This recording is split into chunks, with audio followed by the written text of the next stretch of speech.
దేవుని నామమునకు మహిమ కలుగును గాక. ఆమేన్. అందరూ చెప్పాలి. మహిమ కలుగును గాక అంటే అర్థం ఏంటి? దేవుని నామమునకు మహిమ కలుగును గాక అంటే అర్థం ఏంటి?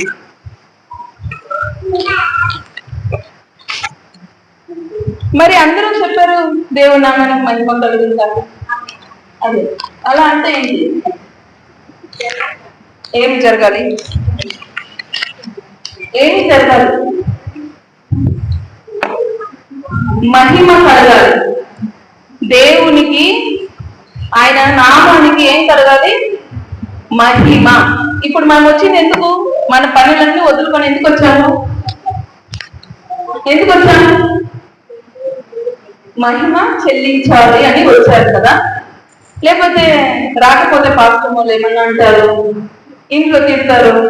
అరే మనం క్రైస్తవులం కదా, శుక్రవారము చర్చ్ ఓపెన్ చేశారు వెళ్ళాలి అలా అనుకొని వచ్చారా? లేకపోతే దేవునికి మహిమ చెల్లించాలి అనుకొని వచ్చారా? ఎలా వచ్చారు? అనే కదా వచ్చింది. మరి మహిమ కలుగును గాక అంటే ఏమనాలి? ఆమేన్ అనాలి. ఎందుకంటే మనం వచ్చిందే అందుకే. మనల్ని కలగ చేసినది కానీ దేని కొరకు? మనల్ని దేవుడు సృజించినది దేని కొరకు? దేవుణ్ణి ఆరాధించడానికి.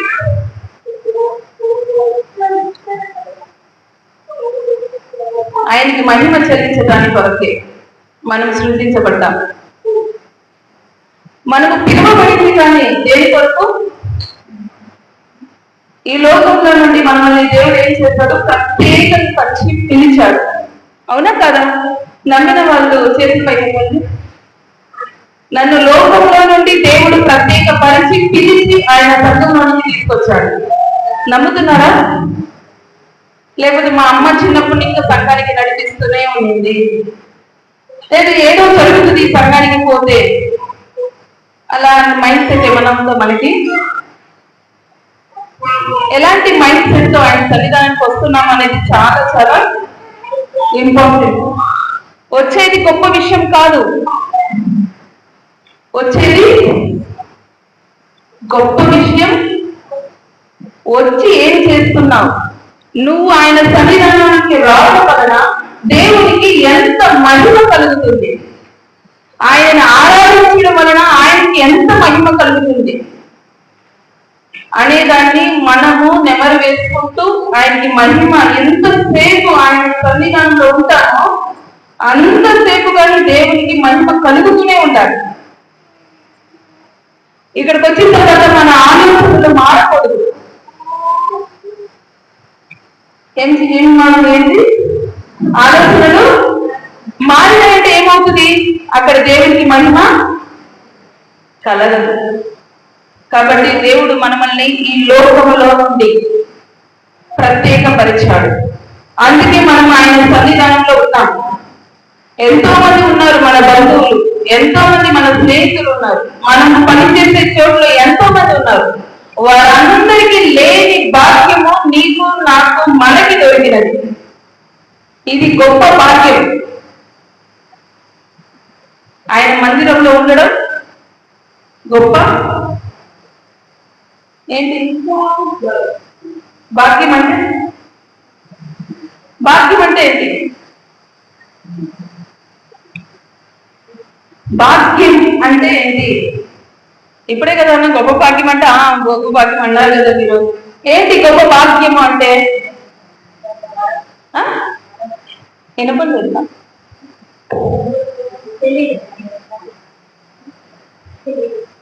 తెలియదా? గొప్ప ధన్యులు. ఈ లోకంలో అందరికంటే బెస్ట్ ధన్యులమి మనం. భాగ్యులమేంటి? ధన్యులమి అని అర్థం. ధన్యులము కాబట్టే ఆయనని అంగీకరించాము, ధన్యులము కాబట్టే ఆయన మందిరానికి వచ్చాము. అందరూ దేవుని మందిరములో ఉండాలి అనేది దేవుని చిత్తం. కానీ అందరూ దేవుని చిత్తానికి లోబడరు. ఏంటి? లోబడరు. కానీ మనం ఏం చేస్తాం? లోబడి ఆయన చిత్తానికి లోబడి ఆయన మహిమపరచడానికి ఆయన మందిరానికి మనము వచ్చాము. అర్థమవుతుంది కదా మనకి? కాబట్టి దేవుని నామానికి మహిమ కలుగును కాక అంటే ఆమె చెప్పండి. ప్రతిసారి ప్రతి విషయమును దేవుని కార్యములు మొదలు ఫస్ట్ స్టార్టింగ్ లాస్ట్ ఏదైనా కానీ దేవునికి మహిమ చెల్లిస్తూ ఉండాలి. ఈ రోజు ప్రత్యేకమైన ప్రార్థన. మనము శుక్రవారం ఏం జరుగుతుంది ఇక్కడ? ఏ ఆరాధన జరుగుతుంది? ఉపవాస ప్రార్థన. ఇంకా ఇంకేం జరుగుతుంది? అందరూ కూర్చోండేది ఎవరు కూర్చోన్నారు ఇక్కడ ఎక్కువగా? స్త్రీల కూడిక. స్త్రీల కూడికనా శుక్రవారము? ఇది ఏం కూడిక నడుస్తుండేది? నేను ఈరోజు శుద్ధీకరణ ప్రార్థన జరుగుతుంది. శుద్ధీకరణ ఇంతమందినా వచ్చేది మందిరానికి? ఇంకా ఉన్నారా? ఎప్పుడు వీక్ జరుగుతూనే ఉంటుందా శుద్ధీకరణ? ఏం శుద్ధీకరణ ఏంటి అంటే నాకు కొంచెం తెలుసుకుందామని. వాక్యం దగ్గరికి వెళ్ళే ముందుగా క్లారిటీ అయితే ముందుకు వెళ్ళిపోవచ్చు. అందుకోసం ఏం శుద్ధీకరణ? హృదయం శుద్ధి చేసుకోవడానికి వచ్చినామా? మీరు ఎందుకు వచ్చారు? వారు హృదయాన్ని శుద్ధి చేసుకోవడానికి వచ్చారంట. మీరు దేవుని మాటలు వినడానికి వచ్చారా? ఎందుకంటే మనము దేవుని మందిరానికి వస్తుంటే క్లియర్ గా ఉండాలి మన మైండ్. ఎందుకు వస్తున్నాను, దేని కొరకు వస్తున్నాను, నేను దేవునికి ఏమి చెయ్యాలని వస్తున్నాను, దేవుని కార్యాలు నేను ఏమి చూడాలని వస్తున్నాను, ఈ రెండు క్లియర్ గా ఉంటేనే ఇక్కడ మనం కన్ఫ్యూజన్ లేకుండా నీట్ గా ఏమైతే జరుగుతుందో కార్యక్రమము దాంట్లో మనం క్లీన్ గా పాల్గొని వెళ్ళగలం. అప్పుడే మన ఆత్మలు రక్షింపబడతాయి, దేవుని నామానికి కానీ మహిమ కలుగుతుంది. అవునా కదా? సరే, మనము ఒక వాక్య భాగాన్ని చదువుకుని ఇప్పుడు టైం ఎంత తెలుసు? ఎంత వరకు?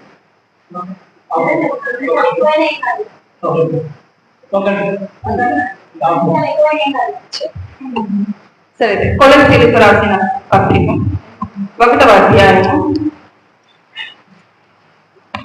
13వ వచనం.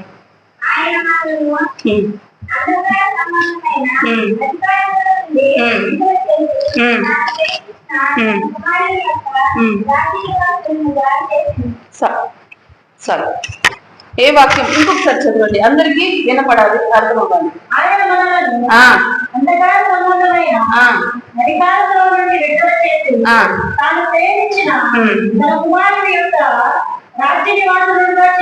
చాలు.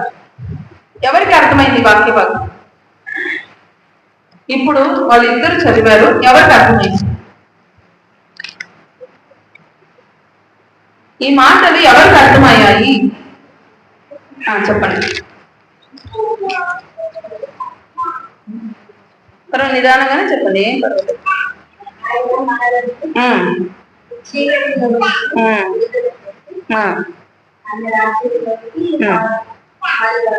చేశారు. అవును, మన లైఫ్, మన జీవితం, మనిషి యొక్క జీవితం ఇక్కడ వాక్య భాగం ప్రకారంగా మనము అంటే అందరం మానవులకి అందరం ఎక్కడ ఉన్నామంట? వాక్య భాగం ప్రకారంగా అంధకారం సంబంధమైన అధికారం. ఒట్టి అంధకారం కాదు, చీకటి మాత్రమే కాదు, చీకటికి సంబంధించిన అధికారము క్రింద ఉన్నాము. ఎక్కడున్నాం మనం?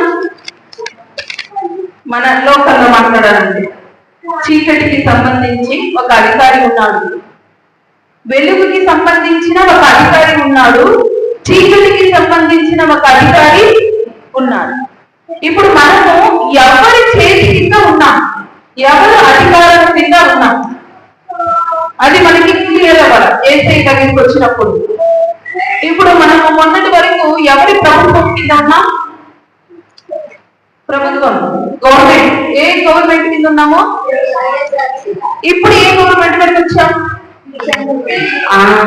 అంటే ఒక గవర్నమెంట్ కింద ఉన్నాము, ఇప్పుడు ఇంకో గవర్నమెంట్ కిందికి వచ్చాం. సేమ్ అలానే, ఎందుకంటే మీకు అర్థం అవ్వాలని చెప్తున్నాను. ఒక గవర్నమెంట్ ఉంది, యేసుక్రీస్తుని ఒక గవర్నమెంట్, అపవాదిని ఒక గవర్నమెంట్. ఎవరి కింద మనం ఉన్నాము, ఎవరి పరిపాలన మన మీద జరుగుతున్నది, మన మీద ఉన్న అధికారులు ఎవరు? అది మన మీద కావచ్చు, మన కుటుంబం మీద కావచ్చు, మన ఊరి మీద కావచ్చు. ఎవరి కింద మనం, ఎవరి పరిపాలన మనల్ని పరిపాలిస్తుంది? ప్రార్థన. అందుకే ఒక పాట ఉంది కదా, ప్రార్థనకు వచ్చిన పాటలు పాడిన పరిచయ సుంకరి. ఆ పాట తెలుసా మీకు? ప్రార్థన లేదు. పరిచయుడు వచ్చాడు దేవాలయంలోకి, సుంకరి కానీ దేవాలయంలోకి వచ్చాడు. వచ్చేటప్పుడు పరిచయుడు ఎలా వచ్చాడు దేవాలయంలోకి? ఎలా వచ్చాడు? లోనికి వచ్చేటప్పుడు ఆయన ఫీలింగ్ ఏంటి? నాన్నెలా కరెక్ట్ అయింది, మీరు చెప్పండి. లోనికి పరిచయుడు వచ్చేటప్పుడు అతని మనస్థితి ఏంటి? లోనికి సుంకరి వచ్చేటప్పుడు అతని పరిస్థితి ఏంటి చెప్పండి? అతిశయపడుతూ లోనికి వచ్చాడు. సుంకరి ఎలా వచ్చాడు లోనికి వచ్చేటప్పుడు? దీనంగా తల ఉంచుకొని, దేవుని దగ్గర మాట్లాడడానికి కానీ కానంతగా, తనకి లోనికి రావడానికి కానీ ధైర్యం చాలా అవునా కదా?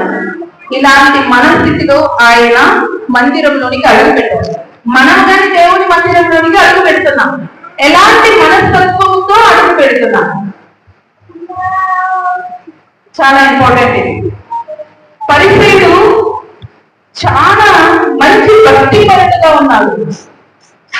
ఎంత భక్తి! వారానికి ఎన్ని సార్లు ఉపవాసం అంట? ఎన్ని రోజులు ఉపవాసం? మీరు ఇప్పుడు ఉపవాసం ప్రార్థన అని చెప్పారు. పరిచయుడు వారానికి ఎన్ని రోజులు ఉపవాసం చేసేవారంట చెప్పండి?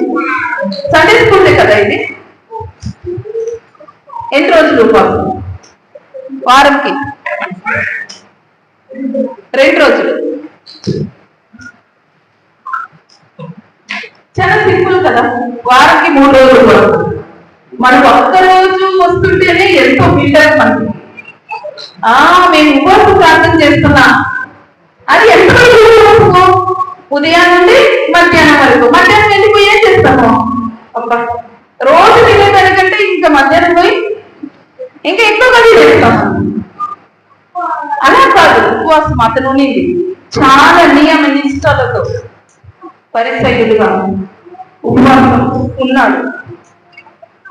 దేవుని నియమాలని చాలా కడాకడితంగా పాటించే వ్యక్తి. అన్ని విషయాలలోనూ చాలా నీతిమంతుడుగా ఉన్నాడు. అన్ని నెరవేర్చే విషయంలో కానీ చాలా. అందుకే అతనిలో తను ధర్మశాస్త్రాన్ని పాటించలేను అనే భయం అతనిలో లేదు.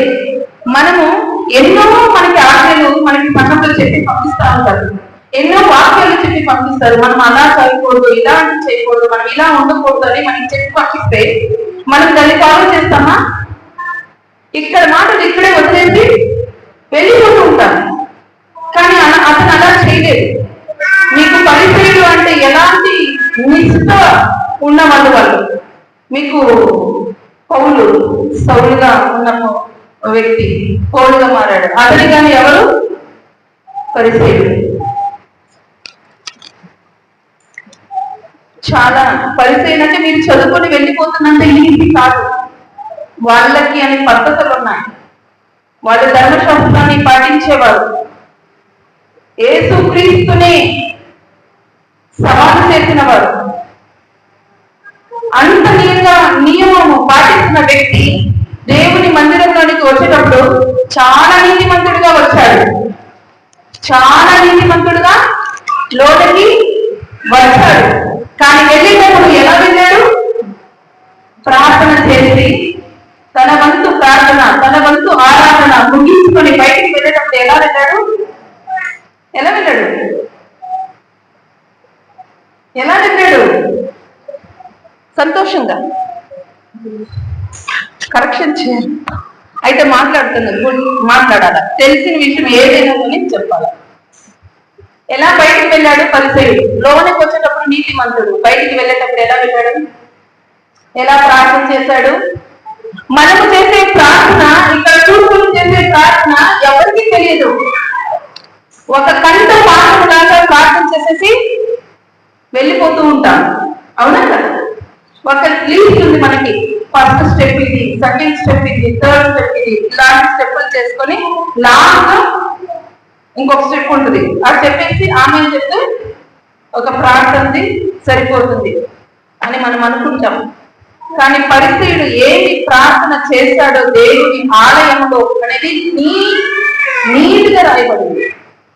మన ప్రార్థన కానీ అంతే కరెక్ట్ గా రాయబడుతుంది దేవుని మందిరంలో. నువ్వు ఏం ప్రార్థన చేస్తున్నావు, ఒక్క విషయంగా నట్టపోదు, ఒక్క విషయంగానే ఇట రాదు. కానీ పరిసయుడు వచ్చినప్పుడు నీతిమంతుగా వచ్చాడు, వెళ్ళేటప్పుడు పాపిగా వెళ్ళాడు. కానీ సుంకరి వచ్చేటప్పుడు పాపిగా వచ్చాడు, వెళ్ళేటప్పుడు నీతిమంతుడుగా వెళ్ళిపోయాడు. ఇది మీరు బయటలో ఎక్కడ ఉండేది చదువుకోండి, మీరు చదువుకోండి. ఇప్పుడు మనమే అంతే. ఎలా వచ్చాం లోనికి వచ్చేటప్పుడు, మళ్ళీ వెళ్ళేటప్పుడు ఎలా వెళ్తాం? చాలా ఇంపార్టెంట్. అర్థమవుతుంది కదా? అందుకే మనకి కొలసి పత్రికలో ఏం రాయబడింది? మనం ఎలా ఉన్నామంట? ఎవరి గవర్నమెంట్ కింద ఉన్నామంట? ఆయన చదవండి.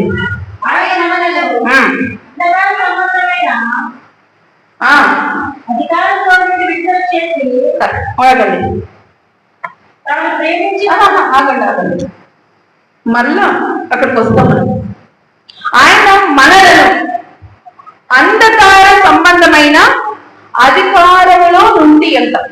ఇప్పుడు మనము ఏ అధికారం కింద నుండి వచ్చామో ఈ అధికారంలో ఉన్నాం. ఈ వాక్యం మీకు ఏమన్నా టచ్ అవుతుందా? మీకు ఏమన్నా అర్థమవుతుందా ఈ వాక్యం? అవునా? మనమందరం ఒకప్పుడు అంధకార సంబంధమైన అధికారి కింద ఉన్నామా అనేమన్నా మీకు క్వశ్చన్ వస్తుందా? లేకపోతే లేదు మేము ఎప్పుడు అంధకారం క్రితం మేము వెళ్ళలేదు, మేము ఎప్పుడు వెలుగులోనే ఉన్నాం అని మీకేమన్నా అనిపిస్తుందా? మీ హృదయం, మీ మనసు ఇప్పుడు ఏం చెప్తుంది? ఆలోచించండి. ఒక్క సెకండ్ మీకు టైం ఇస్తాను. మీ మనసు ఏం చెప్తాం?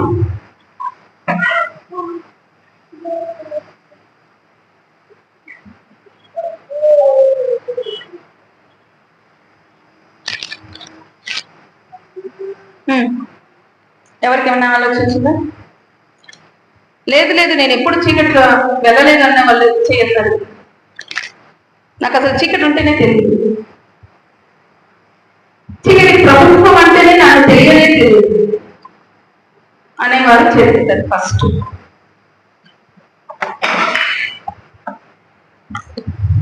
శుద్ధీకరణ కదా గుడికో, అట్లయితే కరెక్ట్గా ఉంది.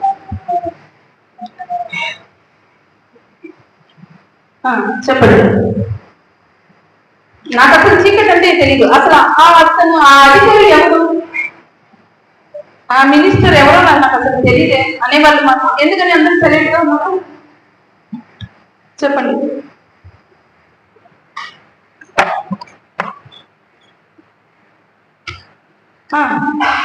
అంటే మౌనంగా ఉన్నారంటే ఏమని తీసుకోవాలా? తెలీదా?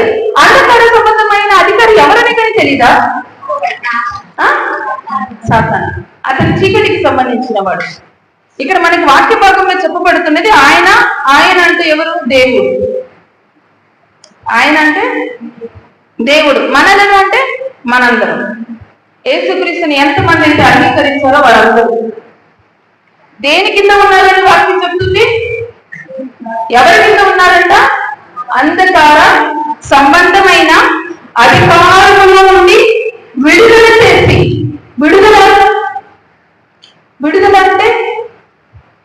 విడుదల. విడుదల అంటే అర్థమైంది. బాప్తిసం తీసుకోవడం విడుదల. ఇంకెవరైనా చెప్తారా విడుదల అంటే అర్థమైంది? విడుదల. నేనే పెద్ద పెద్ద పదాలు కానీ వాడటం లేదు, చాలా చిన్న పదాలే. విడుదల.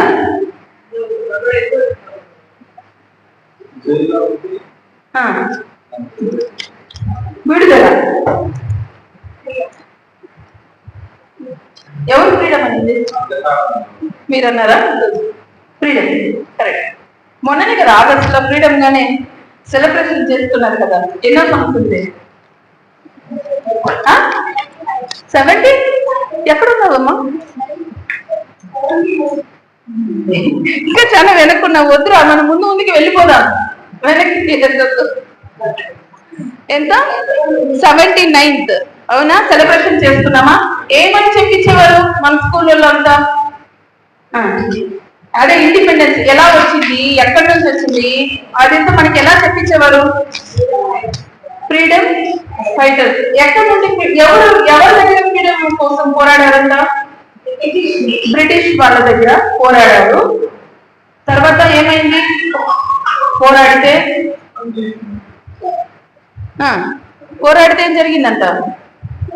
పోరాడితే ఏం జరిగింది అని చెప్పారు. ఆన్సర్ చెప్తారు కదా వాళ్ళే. క్వశ్చన్ వాళ్ళే చెప్తారు, ఆన్సర్ వాళ్ళే చెప్తారు. మన హక్కుల్ని మనము సాధించుకున్నాం, మన దేశాన్ని మనము కాపాడుకున్నాం. ఇప్పుడు మనం స్వతంత్రులుగా ఉన్నాము. ఒకప్పుడు మన దేశంలో స్వతంత్రం అనేది లేదు. మనమంతా ఎలా ఉన్నామని చెప్పేవారు? బాధించలుగా. అవునా కదా? ఎలా ఉన్నామంట మనము? బానిసలు. బానిసలు అంటే ఏంటి? ఒకరి చేతి కింద ఉండేవారు. వాళ్ళు చెప్పిన పనులు చేసుకుంటూ ఉండేవారు.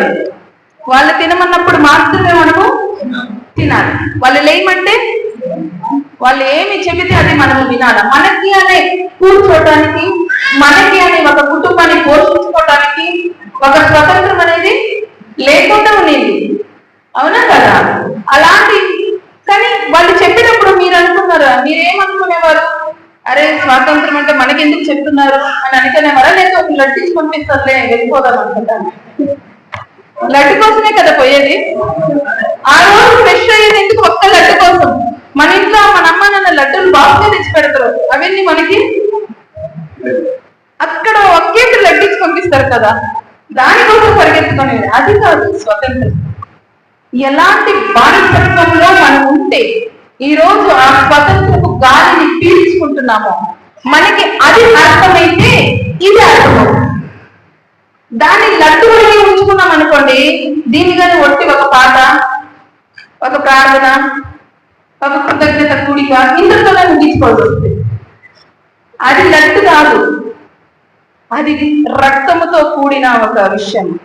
ప్రాణాలు పోయినాయి. చాలా కుటుంబాల అనాథలుగా మిగిలిపోయినాయి. చాలా మంది ఏ నేరము చేయకుండా చెరసాలలో బంధింపబడి. అవునా కదా?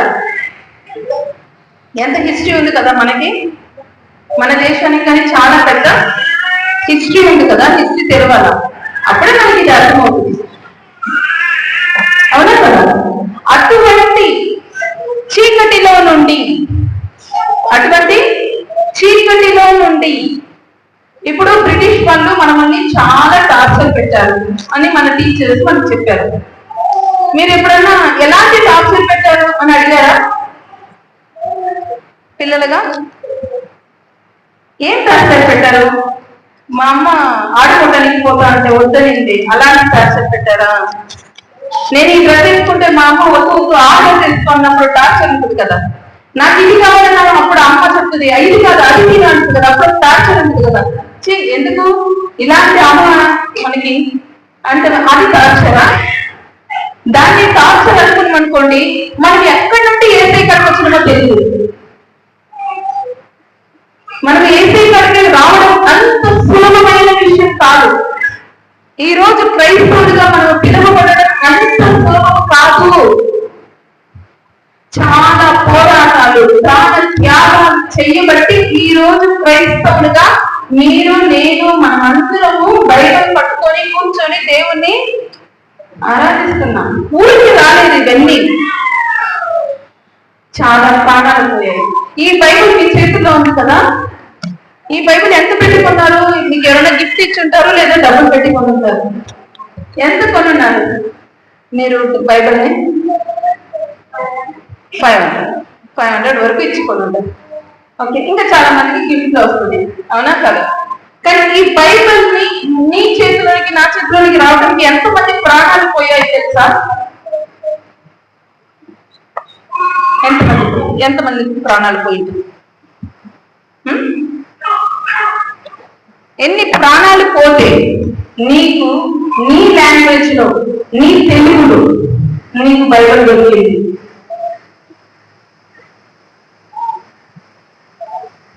ఎంత ఎంత రక్తం కారుంటుంది ఒక అందాజు? ఎంత రక్తం కారుంటుంది? ఎంతమంది రక్తాన్ని చిందించారు ఒక అందాజు చెప్పగలరా?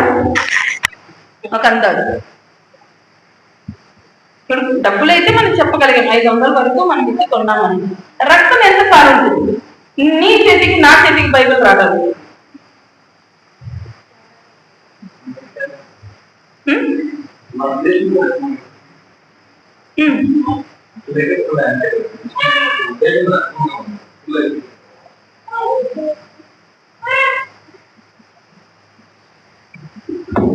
ఈ మన కాళ్ళు, మనకి వానొస్తే ఎలా నీళ్లు ఎలా పోతుంటాయి, దాంట్లో మనము నడుస్తాం కదా, ఒకసారి తప్పనిసరి బయటికి వెళ్ళాలా, ఆ టైంలో మనము అడుగులు పెడుతూ తప్ప తప్ప అంటూ అట్లా చెరువు, ఈ వర్షం వస్తే చెరువు ఎట్లా కొట్టుకొని పోతుందో అంత రక్తము కరచబడింది నీ చేతిలోనికి నా చేతిలోనికి వచ్చే ఈ బైబిల్ ప్రింట్ చేసి నీలోనికి నా దగ్గరికి రావుతుంది. అంత మంది ప్రాణాలు పెడితే నీకు బైబిల్ వచ్చింది. మనకి చదువు లేదు, మీకు తెలుసా? మన అమ్మమ్మ వాళ్ళు, మన నాన్నమ్మ వాళ్ళు ఇప్పటికీ చదువుందా? లేదు కదా. ఎందుకు లేదు చదువు? ఎందుకు లేదు? అలో చేసేవాళ్ళు కాదు, ముఖ్యంగా చదువును అలో చేసేవాళ్ళు కాదు, అవునా కదా? కానీ ఎంత పోరాటం జరిగితే ఇప్పుడున్న జనరేషన్ చదువుకుంటూ ఉంది. ఓడిపోయి చదువుకుంటున్నారా? రండి గవర్నమెంట్ స్కూల్ కటింగ్ చేసినాము, రండి కాదు. చాలా త్యాగం ఉంది దాని వెనక, చాలా పోరాటాలు ఉంటాయి. చాలా పోరాటాలు చేస్తే ఈ రోజు మనం చదువుకుంటున్నాం. ఊరికే ఏది మనకి రాదా? ఊరికే కూర్చొని బైబిల్ తీసుకొని రెండు అక్షరాలు ఇట్లా తిప్పేసి నేను బైబిల్ చదివేస్తాను, ఇది కాదు క్రైస్తవత్వము, ఇది కాదు నువ్వు దేవుని నమ్ముకోవడం అంటే. దీని వెనక త్యాగము చాలా ఉంది. నీకు బైబిల్ రావాలన్నా త్యాగం చాలా ఉంది. నీకు అక్షరాలు ముద్రించి ఇవ్వాలి అన్నా నీ కొరకు చాలా త్యాగం చేశాడు. యేసయ్య ఎంతో త్యాగము చేస్తే మనం ఈ రోజు చీకటిలో నుండి వెలుగులోనికి వచ్చాం. ఊరికినే రాలేదు. ఏంటి? ఊరికినే రా. మనం రెడీ రావడానికి చాలా టైం పడుతుంది, చాలా పరిస్థితులు మనకి ఎదురవుతుంటాయి. కానీ అంత సులభముగా క్రైస్తవత్వము రాలేదు. అందుకే మనకు అవన్నీ విడుదల, అంధకార సంబంధమైన అధికారం, ఇలాంటివన్నీ మనకి అర్థమవ్వాలంటే మనకి చాలా విషయాలు మనకి స్కూల్లో నేర్పించే పాఠాలు ఎక్కువగా మనం ఏం చేయాలా? నేర్చుకోవాలి. అప్పుడు మనకి ఇది అర్థమవుతుంది. ఊరికి వచ్చి చెప్తే మీకు ఇది అర్థం కాదు. ఆయన మనలను అంధకార సంబంధమైన అధికారములో నుండి, అధికారం అంటే అర్థం ఏంటి? ఒక ప్రభుత్వములో నుండి. ఎక్కడ నుండి? ప్రభుత్వము, ఒక గవర్నమెంట్ లో నుండి మనల్ని విడిపించాడు. అందుకే ఈ రోజు యేసు నమ్ముకొని మనము ఆయన సన్నిధానంలో ఉన్నాం. ఊరుకలేదు. విడుదల చేసి తాను ప్రేమించిన తన కుమారుని యొక్క రాజ్య నివాసులుగా ఇది ఒక రాజ్యం. ఆయన మందిరం ఏంటి? ఒక ఏ రాజ్యం? ఎవరి రాజ్యం ఇది? దేవుని రాజ్యం.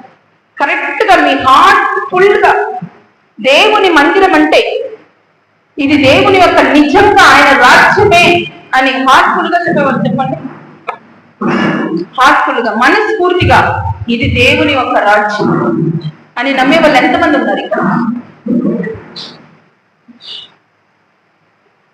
ఇది దేవుని రాజ్యం మాత్రం, ఇది మనుషుల రాజ్యం కాదు. ఊరికి కూర్చుంటే అవదు, మాట్లాడాలి. నాకు అక్కడ కూర్చుంటే నాకు అసలు నచ్చదు. నో నో నో, ఆలోచన చేయండి, చెప్పండి, ఇది నిజంగా దేవుని రాజ్యమేనా? దేవుని రాజ్య ఆయన యొక్క కుమారుని యొక్క రాజ్య నివాసులుగా మనల్ని చేశాడు అని ఉంది. చేసెను ఇప్పుడు మనం ఒక రాజ్యముగా ఉన్నాం. ఇంతగా చిన్నది రాజ్యం, ఇంతేనా రాజ్యము? ఏదైతే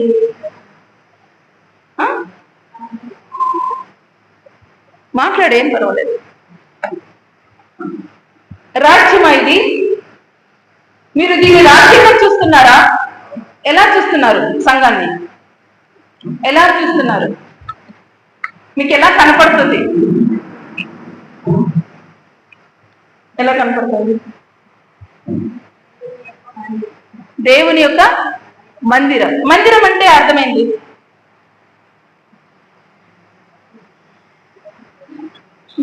మందిరం అంటే అర్థం, మందిరం. సరే, ఆలయం అంటే అర్థమైంది.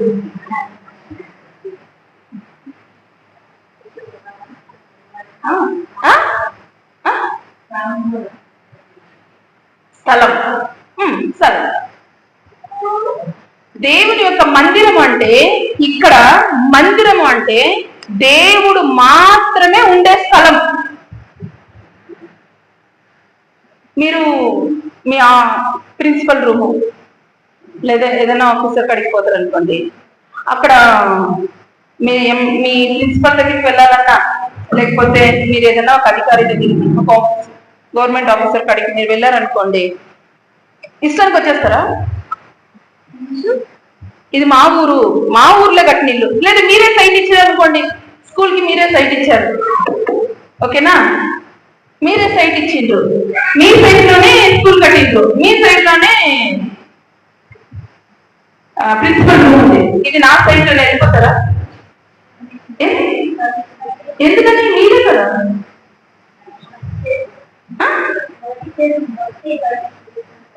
అవునా? దేవుని మందిరం అంటే దేవుడు మాత్రమే నివాసం చేసే స్థలం. ఇక్కడ ఎవరికి చోటు లేదు. ఇక్కడ ఎవరికి చోటు లేదు. ఆయన మాత్రమే ఉంటాడు, ఆయన మాత్రమే నివాసం చేస్తాడు. ఆయన ఉండే స్థలం ఇది. అక్కడికి నిన్ను రమ్మన్నాడు, అక్కడికి నువ్వు వస్తున్నావు. ఎట్లా వెళ్తావు? ప్రిన్సిపల్ రూమ్ కడిగి పోవాలంటే టీచర్స్ పిల్లల్ని చెప్తారు కదా, ఈ రోజు మీ నాన్న చూసుకుంటారు, మీ అమ్మని చూసుకుంటారు, కొంచెం పని ఉంది అంటే ఎట్లా పోతారు? ఎవరది?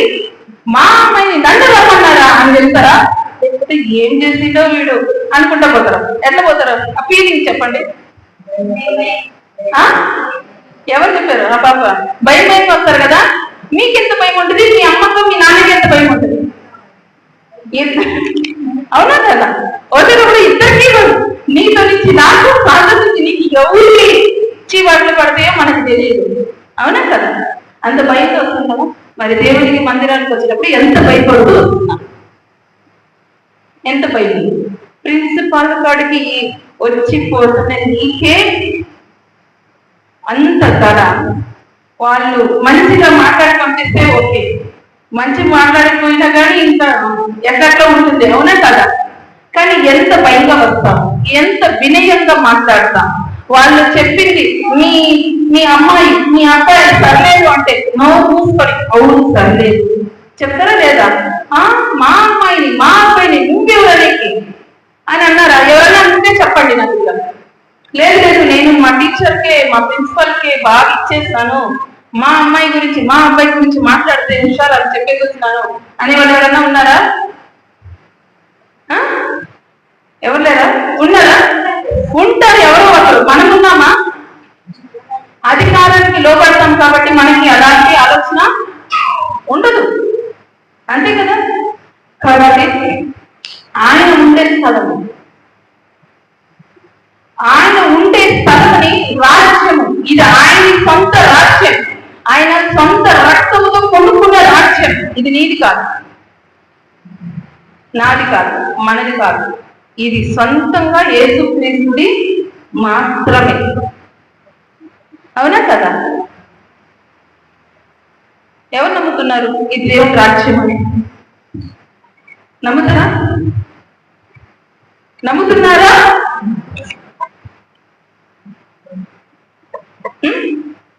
అప్పుడు దేవుని రాజ్యంలో రాజు ఎవరు? నిజంగా యేసుక్రీస్తునే దీనికి రాజు అనే వాళ్ళు చేయొద్దండి. యేసుక్రీస్తునే రాజు.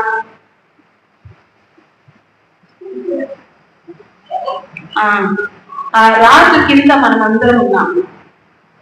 అందుకే చీకటిలో నుండి అంధకార సంబంధమైన అధికారం అతని చేతుల్లో నుండి మనము యేసుక్రీస్తు రాజ్యంలోకి వచ్చాము. పిలిచాడు. ఇప్పుడు మనము ఆయన రాజ్య సభ్యులు, ఆయన రాజ్యానికి పౌరులు. మనం ఎవరిమి? ఆయన రాజ్య పౌరులని. మనం పౌరసత్వము మనకి ఇచ్చాడు.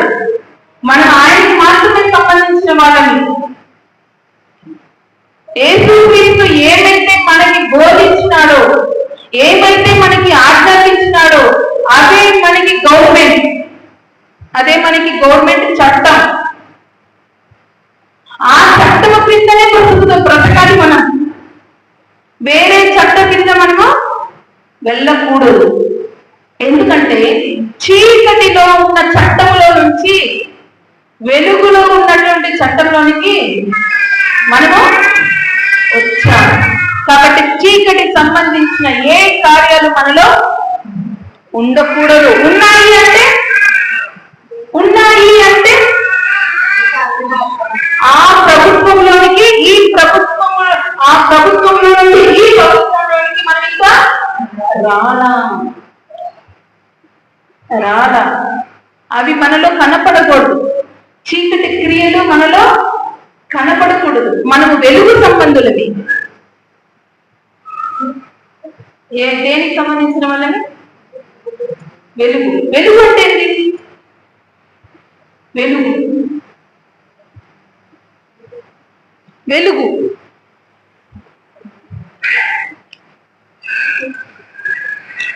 వెలుగు బయట వెలుగుగా ఉందిగా, బాగానే వెలుగుగా ఉంది కదా. వెలుగు. వెలుగు అంటే ఏంటి? వెలుగు పరిశుద్ధత. వెలుగు అంటే పరిశుద్ధత. గుడ్. పరిశుద్ధ క్రియలకు చేయడానికి కోసం మాత్రమే మనం పిలువబడిన వాళ్ళు. ఆ రాజ్యంలో నుండి ఈ రాజ్యంలోనికి వచ్చిన వాళ్ళని క్రైస్తవులని అంటే చీకటిల నుండి వెలుగులోకి వచ్చిన వారము. కాబట్టి చీకటి అధికారి కింద ఉన్నప్పుడు, మనము పాతగా ఉన్నప్పుడు ఏవేవి క్రియలు మనలో ఉన్నవో ఆ క్రియలు ఇప్పుడు వెలుగు సంబంధుల దగ్గర ఆ క్రియలు కనిపించకూడదు. కనిపించాయి అంటే ఏమి అర్థం? ఏమర్థం? ఇంకా చీకటిలోనే ఉన్నారు, వెలుగులోనికి రాలేదు. ఎవరైతే వెలుగులో ఉన్నారో వారు మాత్రమే దేవుని యొక్క రాజ్య నివాసులు. ఏంటి? ఏం లేదా? అది ఎవరైతే యేసు రాజ్యంలో ఉంటారో వాళ్ళు మాత్రమే దేవుని రాజ్య నివాసులు, పౌరులు. మనల్ని పరీక్ష చేసుకోవాలి. ఇంకోటి అర్థం ఏంటంటే, మనము లోకంలో నుంచి ప్రత్యేకించబడ్డాము. యేసుక్రీస్తు మన కొరకు ఈ లోకానికి వచ్చాడు. దాన్ని నీ హృదయం అంగీకరిస్తుంది, నీ మనసు అంగీకరించింది, అందుకే ఆయన దగ్గరికి వచ్చావు. కానీ వచ్చినా కానీ ఆయన ఒక్క రాజ్యంలో రూల్స్ అండ్ రెగ్యులేషన్స్ ఉంది కదా, అది ఇంపార్టెంట్. నువ్వు ఓడి కూర్చొని వెళ్ళడం కాదు, ఆయన రాజ్యంలో ఏమేమైతే చేయాలో అవన్నీ నువ్వు చేయాలా. అప్పుడే నువ్వు ఆ రాజ్యాన్ని ఫాలో చేస్తున్నావు. అర్థమవుతుంది కదా మనకి?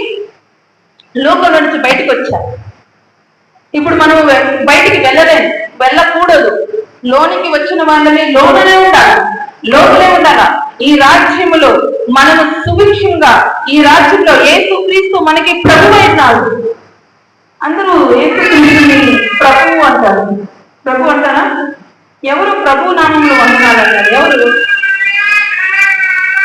ఇప్పుడు అన్నారు కదా, ఎవరు అన్నారు? అప్పుడే మీరు అన్నారు కదా, మీరే కదా, మీరే కదా. అంటే మనం బాధపడేటప్పుడు ప్రభు నామంలో, ఏ ప్రభువు? యేసుని ఏంగా అంగీకరించారు? ప్రభు. ప్రభు అంటే ప్రభువు అంటే అర్థం ఏంటి? అధిపతి. ఇంకా మన మనకి బాగా దగ్గర మాట, దగ్గరగా రాజు. ప్రభు అంటే రాజు. ఆయన రాజు ఎవరికి? మనందరికీ రాజు. ఒక్కొక్క గవర్నమెంట్ కింద ఉన్నప్పుడు ప్రజలు సుభిక్షంగా ఉంటుంటారు. నువ్వు యేసుక్రీస్తు అనే గవర్నమెంట్ కింద ఉన్నావు కదా, సుభిక్షంగా ఉన్నావా? అవునా కదా? ఆ గవర్నమెంట్ వస్తే నాకు ఆఫర్ చేసింది, ఈ గవర్నమెంట్ వస్తే ఈ పని చేసింది, పిల్లలకి చదువు కోసం, ఎడ్యుకేషన్, ఉద్యోగాలు, అవి ఇవి అని ఎన్నో మనం మాట్లాడుతుంటాం కదా. అవును, ఆ గవర్నమెంట్ వచ్చి ఇచ్చిన హామీలు ఏం చేస్తుంటారు?